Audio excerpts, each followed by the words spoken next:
Namaskar, good morning. You are watching Rajya Sabha television. I'm Smriti Rastogi with Breakfast News. Let's begin the bulletin with our top headlines. Global economy, sustainable development, climate change, topics of world interest at G20 summit, says Prime Minister Narendra Modi. At yoga event in Argentina, calls yoga India's gift to the world for health, wellness and peace.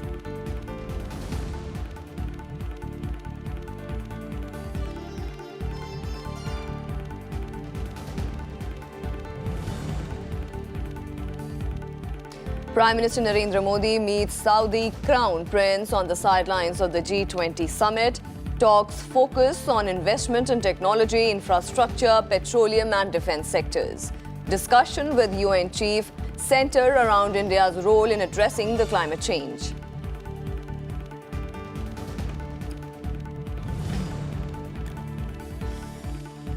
Parties put their might into campaigning with just a week left for polling in Rajasthan and Telangana. Assembly election buzz on social media platforms. Over 48 lakh tweets on polls in 5 states recorded over the past 2 months.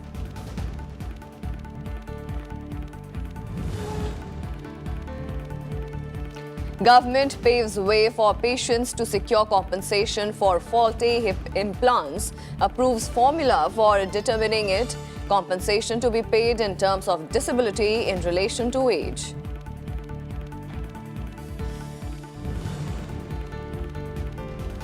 And Argentina beat Spain and New Zealand beat France in their pool matches at the Men's Hockey World Cup in Odisha. Australia to face Ireland and England to face China today.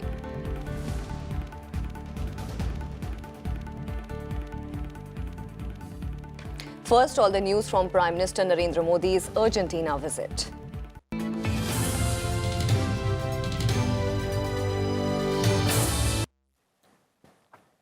Prime Minister Narendra Modi on Thursday arrived in Buenos Aires, the capital of Argentina, to attend the 13th G20 summit. The summit, beginning today, will focus on building consensus for fair and sustainable development in agriculture, as put forth by the host country that is chairing the event. Sustainable agriculture, which is one of the immediate concerns for developing countries, will be one of the main topics during the G20 summit. The Prime Minister is expected to highlight problems of oil price volatility that directly impacts the Indian economy. Digital revolution and Skill India are also among the issues to be discussed during the summit. The Prime Minister was accorded an enthusiastic reception at the hotel on arrival in the Argentinian capital. In a Twitter message, the Prime Minister said, thousands of kilometers apart, yet bound together by the spirit of oneness. Extremely grateful to the Indian community for the memorable welcome in Argentina.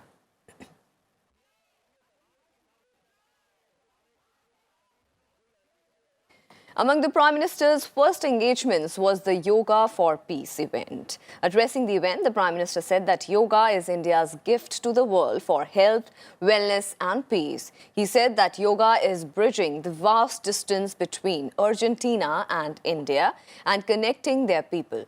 The Prime Minister said that issues such as global economy, sustainable development, climate change and fugitive economic offenders will be discussed during the G20 summit, and these are in the interest of the entire world and not just India and Argentina.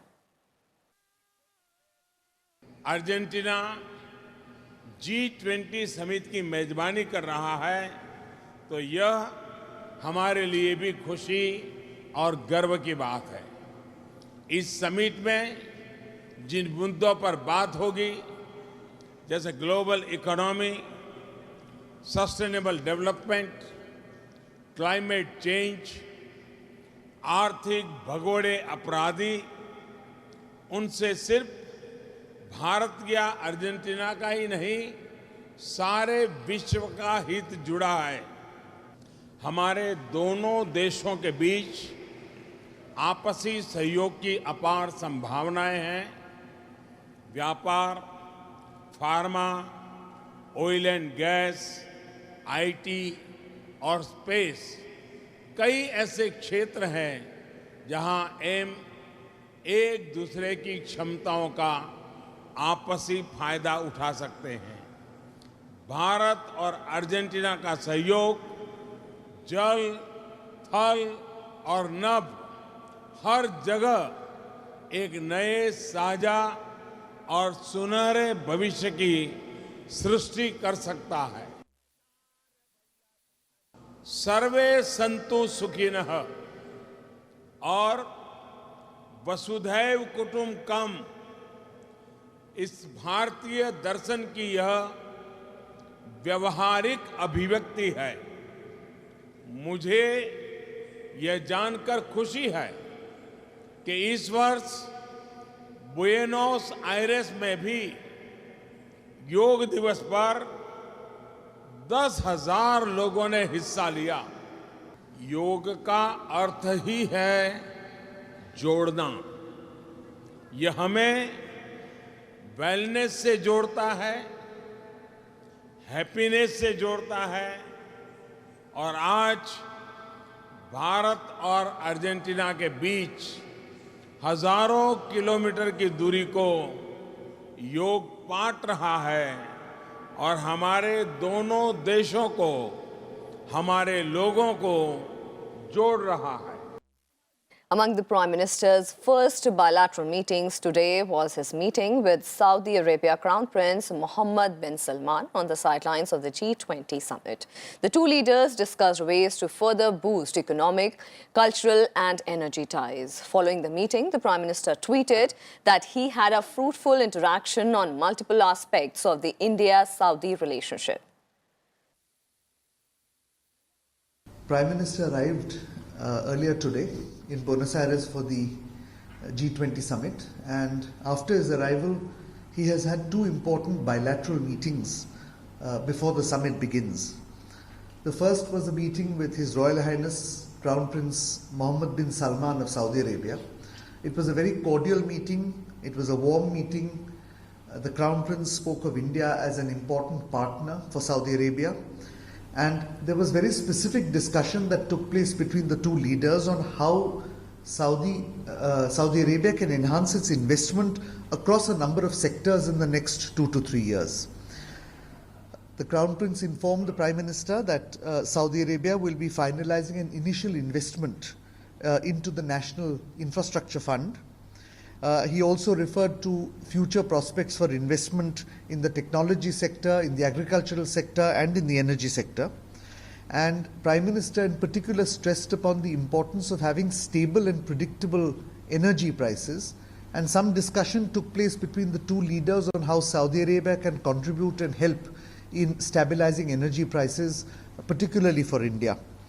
The Crown Prince was specially mindful of the contribution that Indians have made in the building of Saudi Arabia over the years, and he specifically expressed appreciation for this. Prime Minister, of course, expressed happiness at this and also thanked him for looking after the well-being of our citizens there.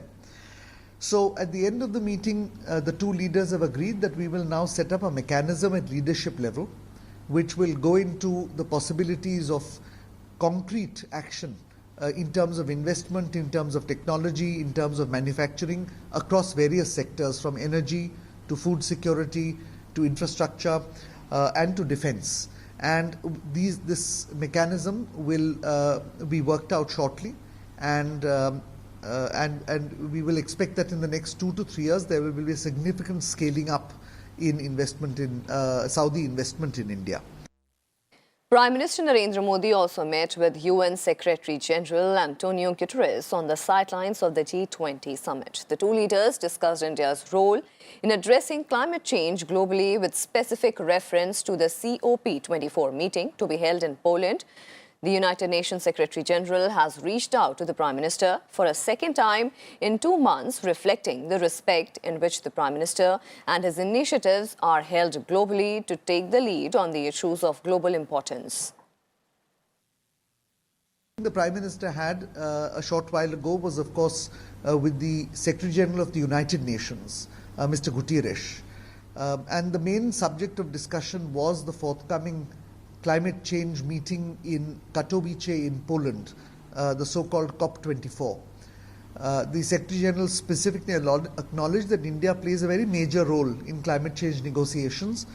He acknowledged that Prime Minister had taken a number of very concrete steps towards addressing climate change, and he mentioned the International Solar Alliance. He also mentioned that when he was in Delhi last month, he had seen for himself the manner in which other campaigns that the Prime Minister has led, including the Swachh Bharat campaign, was having an impact on the environment. And it was his sincere hope and expectation that in the forthcoming meeting next week in Poland, India will play a uniting role. It will play the role of a good Samaritan. It will bring together the various groups of developed countries and developing countries, those which have money and those which need money, those which have technology and those which could use technology, to come up with certain solutions which would eventually feed into the climate change summit that the UN Secretary General is planning in 2019. So it was a good meeting, and Prime Minister assured the UN Secretary General that India plays a positive role in climate change negotiations, that it is part of Indian culture and civilization to preserve the environment, and that he could rest assured that India would play its due and responsible role at the COP24 in Katowice. And on the sidelines of the two-day 13th G20 summit, Prime Minister Narendra Modi will hold a trilateral meeting with US President Donald Trump and Japanese Premier Shinzo Abe. He will also participate in the second Russia, India, China or RIC trilateral, which is taking place after an interval of 12 years. According to the sources, the timing of the meeting directly relates to the period of major global developments. It is indicative of India's growing diplomatic and economic profile in the world. Sources also say it is a recognition of several facts. Among them are that India is a global engine of economic growth and will be in the top 5 economies of the world. Prime Minister Modi will also meet Chinese President Xi Jinping and German Chancellor Angela Merkel on the sidelines of the event.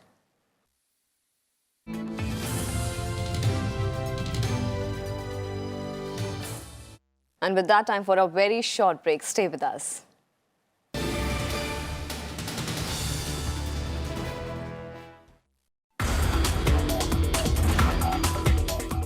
India is very poor in phosphate reserves, and that makes the India largest importer of phosphate fertilizers.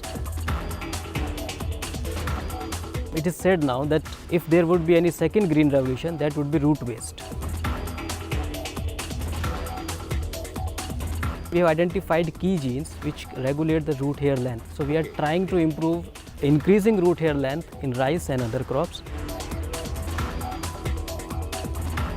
So you will save environment, you will help farmer, and you can extend agriculture in those soil where phosphate is not present in abundant. Watch Eureka with Dr. Jitendra Giri, scientist at National Institute of Plant Genome Research, New Delhi. Saturday 4 p.m, Sunday 12 noon, only on Rajya Sabha television.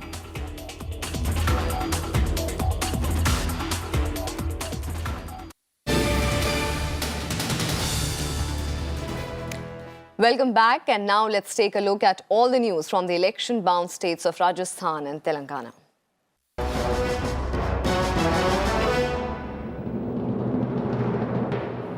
Continuing with the campaigning in the poll-bound Rajasthan, BJP President Amit Shah is scheduled to address public meetings and roadshows in Nagaur, Sujangarh and Sri Ganganagar. On Thursday, Shah said the BJP governments at the centre and the Rajasthan had implemented welfare schemes covering all sections of the society. He also hit out at the Congress party over illegal migrants from Bangladesh, saying the BJP government will try to expel them from the country one by one. आपके शासन में इस देश के 60 करोड़ लोगों तक bank का account नहीं था। बैंक का अकाउंट पहुंचाने का काम ये भारतीय जनता पार्टी की नरेंद्र मोदी सरकार ने किया। 6 करोड़ माताओं के घर में गैस का चूल्हा पहुंचाने का काम ये भारतीय जनता पार्टी की सरकार ने किया है। 2 करोड़ गरीबों को घर देने का काम किया है। 2.5 करोड़ गरीबों के घर में बिजली पहुंचाने का काम किया है, 8 करोड़ घरों में शौचालय पहुंचाने का काम किया है, 13 करोड़ जच्चा और बच्चा सगर्भा माताओं को टीका लगाने का काम ये भारतीय जनता पार्टी की नरेंद्र मोदी सरकार ने। Meanwhile, the BJP on Thursday released its election manifesto for Telangana in Hyderabad. The party has assured farmers a loan waiver of up to 2 lakh rupees, free laptops to students and benefits of Ayushman Bharat scheme to 3.5 crore people if it is voted to power in the state. The BJP also promises that the retirement age will be increased to 60 years for the state government employees. It assured the people of Telangana that the manifesto will be implemented in its letter and spirit. The manifesto also includes free quality seed to all farmers and free cycles to girl students from classes 7 to 10th. Bharatiya Janata party Telangana రాష్ట్ర ప్రజల ముందు కూడా ఒక చక్కటి ఒక పూర్తి అధ్యయనంతో కూడుకున్నటువంటి ఒక ప్రజా మేనిఫెస్టో, ప్రజల గొంతుకల నుండి పుట్టుకొచ్చిన మేనిఫెస్టో, 4.5 కోట్ల ప్రజల ఆశలను ఆకాంక్షలను ప్రతిబింబించే ఒక అభివృద్ధి సాధక ఇది manifesto. Home Minister Rajnath on Thursday addressed public meetings in Vanaparthi and Nagar Kurnool in Telangana. Addressing the rally in Nagar Kurnool, he said that the state government for not doing enough for the welfare of the farmers. Singh also added that the BJP-led central government has been releasing funds for various schemes to benefit people, but the TRS government, during its tenure, diverted the central funds for its own schemes. He also stated that the states which are ruled by the BJP government are developed. He said, if BJP comes to power in Telangana, it will work for the development of all sections of the society. The senior BJP leader also addressed rallies at Zahirabad and Maheshwaram constituencies. मैं तेलंगाना और आंध्र प्रदेश दोनों के chief minister से मैं पूछना चाहता हूं कि आंध्र प्रदेश का डिवीजन होने के बाद भी आंध्र प्रदेश और तेलंगाना का डेवलपमेंट क्यों नहीं हो रहा है। अटल बिहारी वाजपेयी जी ने 3 नई स्टेट्स बनाई थी, छत्तीसगढ़, झारखंड और उत्तराखंड। तीनों स्टेट्स तेजी के साथ डेवलप कर रहे हैं और डेवलप्ड स्टेट्स की क्यू में आकर आज खड़े हो गए हैं। लेकिन कांग्रेस ने जो यहां का डिवीजन किया है आंध्र प्रदेश तेलंगाना का, तो उस डिवीजन के बाद भी आंध्र प्रदेश और तेलंगाना का डेवलपमेंट क्यों नहीं हो रहा है। Meanwhile, on the second day of his Telangana campaign on Thursday, Congress President Rahul Gandhi said his party's first focus will be the welfare of the tribes of the state. Addressing a rally at Bhupalpalli in the tribal belt of Telangana, he said that the Congress will ensure protection to their forest, land and water. Rahul also promised reservations in the government jobs and admissions to the state-run educational institutions for scheduled tribe candidates proportionate to their population in the state. Accusing the centre and Telangana Chief Minister K. Chandrasekhar Rao of diluting the Tribal Rights Act to the detriment of the forest dwellers, the Congress president promised to bring a tribal bill that would give immense benefits to the tribals. While addressing a press conference in Hyderabad, Congress leader Ghulam Nabi Azad accused TRS of being the B party of the BJP. और किसान को, आदिवासी को market rate से 4 गुना ज्यादा पैसा मिलना है। 5 साल के अंदर जमीन पे इंडस्ट्री नहीं लगी तो उस जमीन को किसान या आदिवासी को वापस मिलनी चाहिए। दिल्ली में नरेंद्र मोदी जी ने इस बिल को, इस कानून को खत्म किया और तेलंगाना में आपके चीफ मिनिस्टर ने इसको खत्म किया। हमारी सरकार आएगी तो जमीन अधिग्रहण बिल लागू होगा और आपसे बिना पूछे, आपको सही रेट दिए बिना या आपकी जमीन नहीं ली जाएगी। कि ये जो 3 पार्टियां टीआरएस, बीजेपी और एमआईएम, ये कोई 3 पार्टियां नहीं है, एक ही पार्टी। दिल्ली में तीनों का एक ही नेता है, वो है Narendra Modi. 2 days after the BJP released its manifesto for Rajasthan, the Congress party on Thursday released the Jan Ghoshna Patra for the state. The party claims that its manifesto has been created with the help of the people of the state. It makes a slew of promises, from farm loan waivers to unemployment allowance for the youth to free education for girls. Whether these promises are enough to vote it to power, that will be clear on 11th of December when the results are announced. Loan waiver to farmers, free education for girls and women, unemployment allowance of up to 3,500 to educated youth, and pension to elderly farmers. These are some of the promises the Rajasthan Congress has made in its election manifesto released on Thursday. किसानों का जो कर्जा है उसको Congress party माफ करेगी और एक नई शुरुआत करने का मौका हमारे किसानों को राजस्थान में मिलेगा। हम लोगों ने मैनिफेस्टो में ये भी लिखा है कि हम जो महिलाएं हैं राजस्थान प्रदेश में, जो लड़की पैदा होगी उसके पैदा होने तक और जब तक वो पढ़ाई करना चाहे, सारी पढ़ाई उसकी मुफ्त होगी, निःशुल्क होगी। महिलाओं को प्रोत्साहित करने के लिए पढ़ाई में आगे और आएं। The party says it reached out to people in various ways, including on social media, and received nearly 2 lakh suggestions for the manifesto. लोगों के बीच में जाकर और डिजिटल प्लेटफॉर्म के माध्यम से लगभग 2 लाख सुझाव उन लोगों से लिया और उनके सुझावों और प्राथमिकता के आधार पर ही राजस्थान कांग्रेस का घोषणा पत्र का निर्माण हुआ। The Congress leaders also used the platform to hit out at the BJP government over its unemployment allowance. However, in its own manifesto, the party has promised an allowance of 3,500 for educated youth, also promising to create more jobs for them. कि हम लोगों को रोजगार देने का पूरा कोशिश करेंगे, मिलेंगे लोगों को रोजगार। हम चाहते हैं आसान दरों पर उनको लोन मुहैया कराया जाए ताकि वो लोग कुछ रोजगार कर सकें। नौकरी अगर नहीं मिल पाती है, ऋण अगर नहीं मिल पाता है, तो पूरे प्रदेश के जो ज़रूरतमंद परिवार हैं उनके पढ़े लिखे बच्चे बच्चियों को हम लोग आर्थिक मदद के रूप में 3,500 रुपये तक का मंथली अलाउंस देना चाहते हैं ताकि उन लोगों को एक सहारा मिल जाए।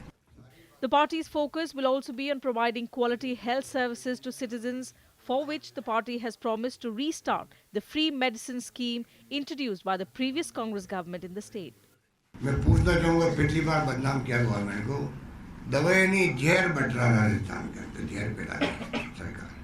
तो ये जो जिस प्रकार जुमले बोल के कामयाब हो गए, न 15 लाख नौकरी मिली और ना दूसरे जो कमिटमेंट के जो पूरे हुए, खाली वो उनका जो संकल्प पत्र था, वो संकल्प पत्र खाली नाम का रह गया, कोई काम नहीं हो गई। The party has also laid out plans to expedite work on rail connectivity in Dungarpur, Banswara and Tong, and also to push industrial growth. Bureau Report, Rajya Sabha TV. The assembly elections are creating quite a buzz on social media platforms. Twitter on Thursday said that in the past 2 months, more than 48 lakh tweets in relation to the polls in the 5 states have been recorded. It said that the polls have not only become a talking point in the country, but also across the world.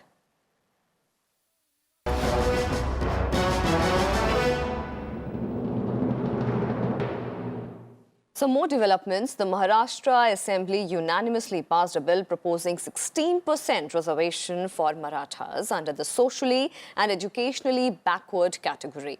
The bill provides for reservation of seats in educational institutions and positions in public services to people from the Maratha community.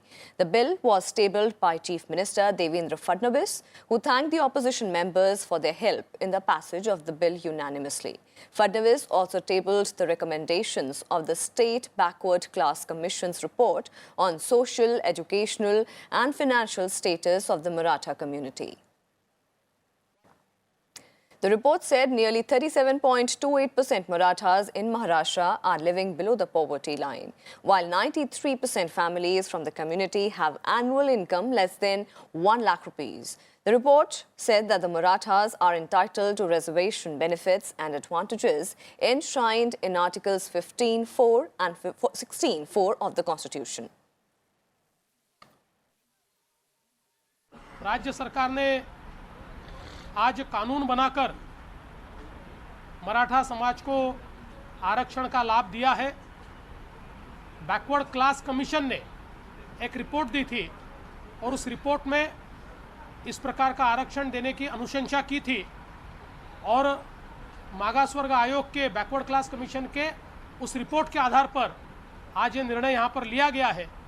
और ये निर्णय लेते समय जो OBC का आरक्षण है उसको किसी भी प्रकार से कम न करते हुए उसके बाहर ये आरक्षण दिया गया है।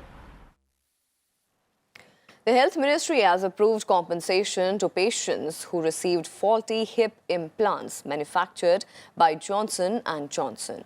Indian patients suffering due to faulty hip implants sold by healthcare giant Johnson & Johnson will get as much as 1.2 lakh crore rupees each and an additional of 10 lakh rupees for non-pecuniary losses.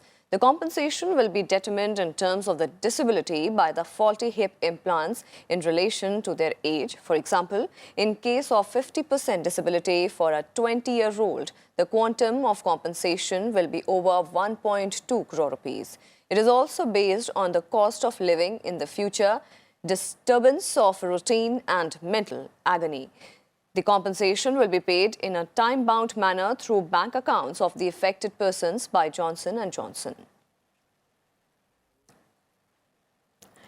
Now, over 1 lakh farmers from across the country assembled in Delhi's Ram Leela Maidan while marched to the parliament today to press for their demands including debt relief and remunerative prices for their produce. They are also demanding a joint session of the parliament to discuss the agrarian crisis in India.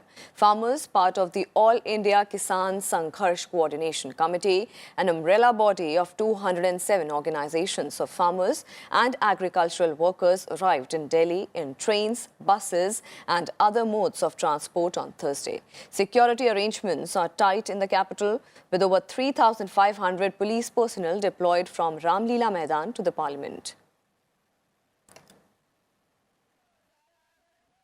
And sports news now. On day 2 of the 14th edition of Men's Hockey World Cup, New Zealand beat France, while in another Pool A match, Argentina defeated Spain. In the first Pool A game, Olympic gold medalist Argentina defeated Spain 4-3, while in the second game, New Zealand defeated France 2-1. Kane Russell and Stephen Jennings scored a goal each for New Zealand.